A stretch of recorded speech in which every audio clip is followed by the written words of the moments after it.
میں پورے ملک کے تمام لوگوں سے کہتا ہوں، مسلمانوں سے بھی اور سب شہریوں سے، سب بھارت کے رہنے والوں سے، کہ ایک بات تو یہ کہ ووٹ ضرور ڈالیں۔ اس کے لیے پہلا کام ہے کہ ان کا نام ووٹر لسٹ میں ضرور درج ہونا چاہیے۔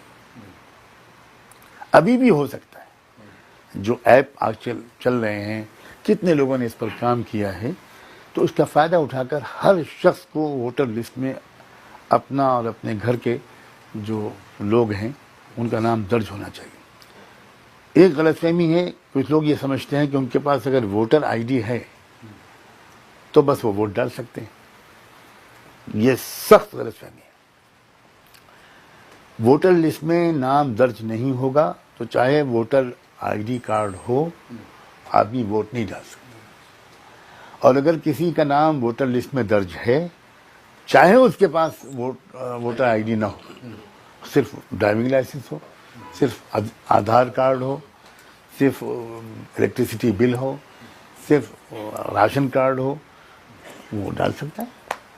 آئی ڈی پروف ہونا چاہیے کوئی بھی، لیکن اصل شرط یہ ہے کہ ووٹر لسٹ میں نام ہونا چاہیے۔ کروڑوں لوگوں کے نام ووٹر لسٹ میں نہیں ہیں، تو ایک تو یہ کام۔ دوسری بات یہ ہے کہ ووٹ ہر ایک کو ڈالنا چاہیے، بوڑھا ہو، جوان ہو، مرد ہو، عورت ہو، ضرور ووٹ ڈالنا چاہیے۔ ایک تو یہ۔ تیسری بات یہ کہ لوگ پوچھتے ہیں کس کو ووٹ ڈالیں، ہم صرف اتنا کہنا چاہتے ہیں کہ جو لوگ دستور ہی کو بدل دینے کا فیصلہ کر چکے ہیں، اس پورے کانسٹیٹیوشن کو بدل دینے کا فیصلہ کر چکے ہیں، خاص طور پر اس کے جو بیسک اسٹرکچر ہے ڈیموکریٹک اور سیکولر، اس کو بدل دینے کا جو فیصلہ کر چکے ہیں، ان سے دیش کو، ملک کو بچانا، یہ ہماری ٹاپ پرائرٹی ہونی چاہیے۔ ہاں، کون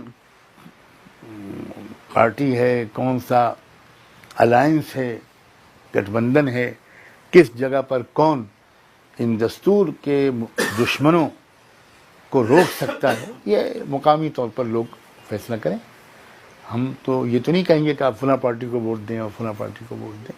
ہم اتنا ضرور کہنا چاہتے ہیں کہ ملک کا جو دستور ہے اس میں خرابی زیادہ نہیں ہے، دستور بہت غنیمت ہے، اور دستور کے ہوتے ہوئے بھی جب اتنا ظلم ہوا ہے تو جب دستور ہی بدل جائے گا تو پھر اور کیا برا حشر ہوگا، اس کو سمجھنا چاہیے۔ آج جو بھی ریزسٹنس دیا جا رہا ہے تمام اقلیتوں اور مظلوم طبقات کی طرف سے، وہ اسی دستور کے سہارے دیا جا رہا ہے۔ جب دستور ہی بدل دیا جائے گا تو پھر تو اس کے بعد کوئی سننے والا ہی نہیں ہوگا۔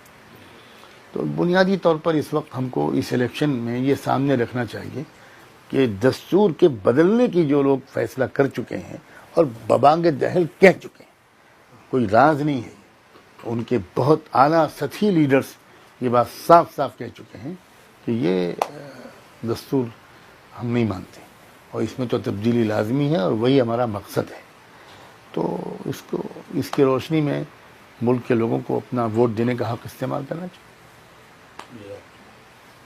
یہ جو مسلم پرسنل لا بورڈ، یہ کچھ ایسا اعلان وغیرہ کریں گے؟ نہیں، مسلم پرسنل لا بورڈ کا یہ دائرہ کار نہیں ہے، بالکل نہیں ہے۔ دوسری اور جماعتیں ہیں اور اعلان کرنے کی زیادہ ضرورت نہیں ہوتی۔ اعلان کرنے سے بعض وقت الٹا نقصان ہی ہوتا ہے، فائدہ نہیں ہوتا۔ تو اب مسلمانوں میں اویئرنیس ہے، اپنے علاقوں میں لوگ ماشاءاللہ سمجھ رہے ہیں، تو زیادہ اس بارے میں کچھ ایجوکیٹ کرنے کی اب